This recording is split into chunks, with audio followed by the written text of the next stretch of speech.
18 தர்பார் வந்துட்டாயா வந்துட்டாயா.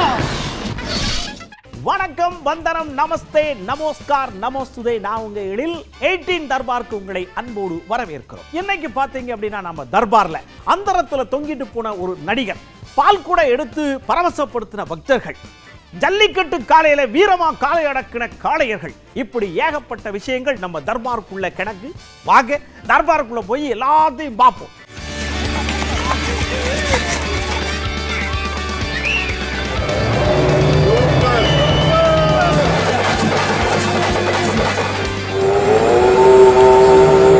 எதையும் காதில் வாங்குகிற நிலை அவர் இல்லை. காரணம் அவர் தெய்வ பிறவி. கொடைக்கானல்ல ஓய்வெடுக்க போனது அதுவும் ஒரு பப்ளிக் பிளேஸ் தானே.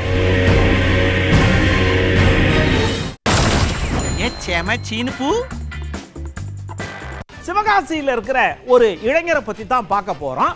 அவரு நிறைய மாரத்தான் போட்டிகளில் பங்கேற்று பயங்கரமா அசத்தி இருக்கிறாரு. இப்ப கூட சமீபத்தில் ஒரு வெளிநாட்டுக்கு மாரத்தானுக்காக கிளம்பிக்கிட்டு இருக்கிறாரு. ஆனா அவருக்கு பாத்தீங்கன்னா அந்த இளைஞருக்கு வயசு வெறும் 89 தான். வாங்க பாப்போம் அவரை.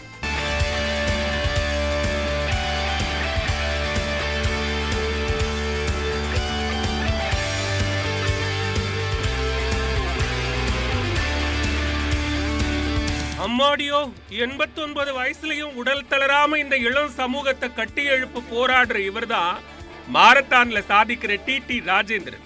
சிவகாசி தெற்கு ரத வீதியில வசிக்கிற ராஜேந்திரன் 2010ஆம் ஆண்டு தொடங்கி சுமார் 180 போட்டிகள்ல பதக்கங்களையும் பரிசு கோப்பைகளையும் சும்மா வாங்கி குவிச்சிருக்காரு.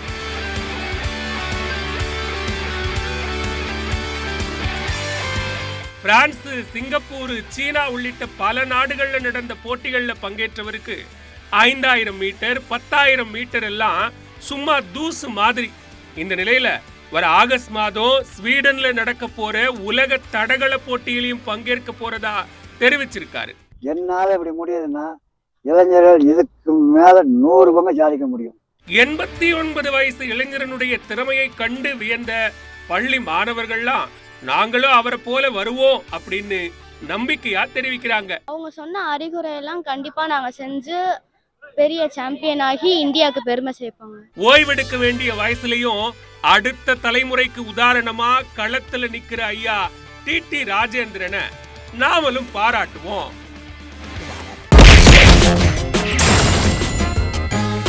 இன்னைக்கு முதல் அட்டாக்க தொடுத்திருக்கிறது நம்ம துரைமுருகன் ஐயா. தெய்வ குழந்தை, தெய்வ பிறவி. அவர் நம்ம சொல்றதெல்லாம் காதுல வாங்க மாட்டாருங்க, அதனால ஒன்றும் பண்ண முடியாது அப்படின்னு சொல்லியிருக்கிறாங்க. அது என்னங்கிறத பார்த்துருவோம். தேர்தலுடைய விதியை மீறிய செயலாகும்.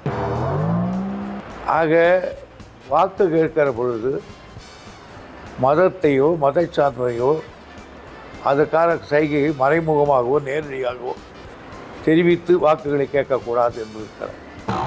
ஆகவே மக்களை இது மறைமுகமாக இன்ஃப்ளூயன்ஸ் செய்கிறது என்று எல்லோரும் தெரிவித்திருக்கிறார்கள். அது எதையும் காதில் வாங்குகிற நிலை அவர் இல்லை. காரணம் நம்மை போல் ஒரு மனிதனாக இருந்தால் அவர் காதிலே விடும். அவர் தெய்வ பிறவி, அதெல்லாம் தெரியாது. அவர் உலகத்தில் தெய்வ பிறவிக்கு 1000 வேலைகளும். விஜயதரணி இருக்காங்களே, சமீபத்தில் பாஜக போய் சேர்ந்தாங்கல்ல, அவங்க சொல்லியிருக்கிறாங்க, ஏங்க முதலமைச்சர்லாம் வெளியில் போனார், கொடைக்கானல் ஊட்டிக்கெல்லாம் போனார், அதெல்லாம் ஒருத்தரும் கேள்வி கேட்கல. பிரதமர் கன்னியாகுமரி வந்து மட்டும் கேள்வி கேட்பீங்களா அப்படின்னு ஒரு பஞ்சை போட்டிருக்கிறாங்க. வாங்க என்னன்னு கேட்போம். அவர் யாருடனும் பேசவும் இல்லை, எந்த பரப்புரையும் செய்யவும் இல்லை. தமிழ்நாட்டில் எலெக்ஷனும் இல்லை. கொடைக்கானல்ல ஓய்வெடுக்க போனது அதுவும் ஒரு பப்ளிக் பிளேஸ் தானே. அரசுடைய ஒரு இடத்துல தான் அவங்க அரசு அங்க ஓய்வெடுக்க செல்கிறார்.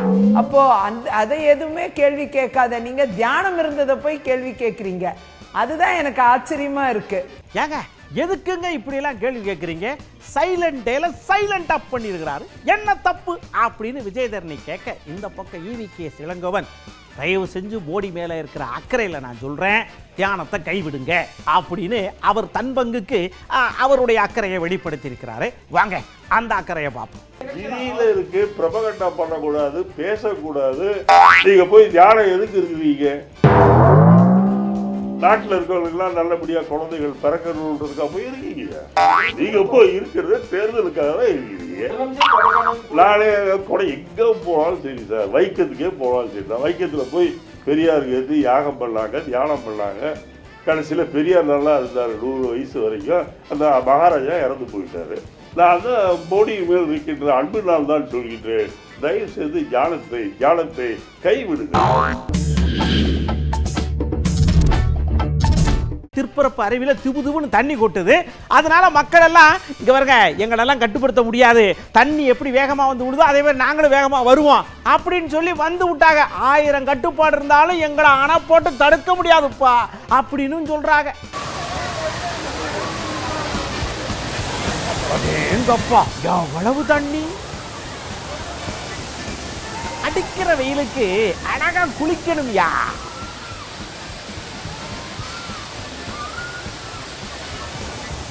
அப்படித்தான் நல்ல சப்புன்னு உக்காந்துக்கிடுங்க.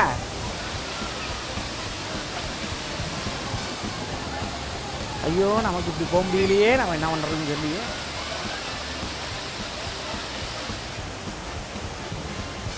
சைக்கிள் ஓட்ட தெரியும், கார் ஓட்ட தெரியும், விமானம் ஓட்ட தெரியும், எல்லாம் ராக்கெட்டே ஓட்ட தெரியுமியா. ஓ நொங்கு வண்டி ஓட்ட தெரியுமா அப்படின்னு கேள்வி கேட்டோட என்னது நொங்கு வண்டியா அப்படின்னு எல்லாரும் ஆச்சரியப்பட்டு போனாங்க. அக்கா அக்கா பார்த்து ஓட்டுங்க, டயர் கலன்றாம நேரம் வரணும் வண்டி. அப்படித்தான் என்ன வண்டி எல்லாம் தாறுமாறா தவிக்கிட்டு ஓடுது.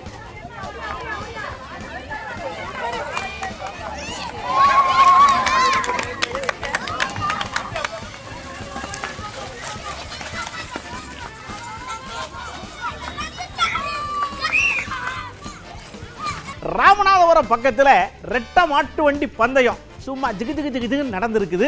வாங்க காளைகள்லாம் எப்படி சீறி பாயுதுன்னு ஒரு ரெட்டு நாம சிறப்பா பார்ப்போம். வேணாத வெயில்ல இப்படி மாடு ஓடுது ஐயா. தம்பி பார்த்து ஓட்டுங்க, பக்கத்துல இடிக்காம. போட்டு போட்டு போட்டு போட்டு போட்டு போட்டு போ மூர்த்தி, போட்டு போட்டு போட்டு மூர்த்தி.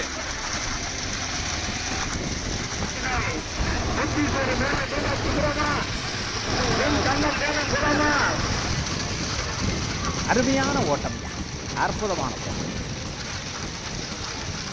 மக்களே இப்ப தரையில பாஞ்சு ஓடின மாட்டு வண்டி பந்தயத்தை பாத்தீங்கல்ல. உதகையில என்ன பண்ணிருக்கிறாங்க, போட்டு பந்தயம் வச்சிருக்கிறாங்க. யாரு வேகமா போட்ட ஓட்டுறாங்கன்னு, யார் ஓட்டுறாங்கிறத நாமளும் பார்ப்போம். அடேங்கப்பா, சைக்கிளை விதிக்கிறத விட வேகமா விதிக்கிறார்கள் ஐயா. போட்டின்னா தான் இவ்வளவு வேகம் வருது. பார்த்து கயிறை இடிச்சிடாம.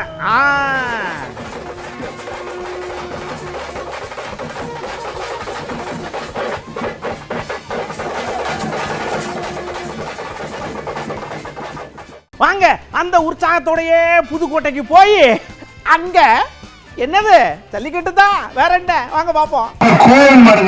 சூப்பர் மாடுங்க, மாடு வெற்றி பெற்று சூப்பர் மாடு, சூப்பர் வீரர், அருமையான ரொம்பது அப்படியா, கரெக்ட் கரெக்ட் கரெக்ட்.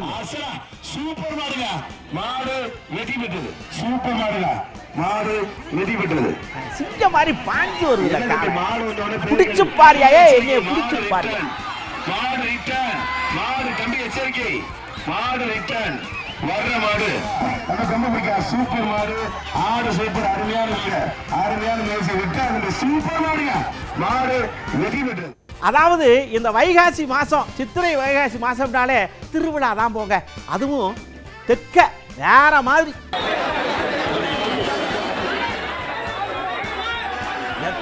தண்டி அழகு அது, பார்த்து கூட்டு போங்கய்யா.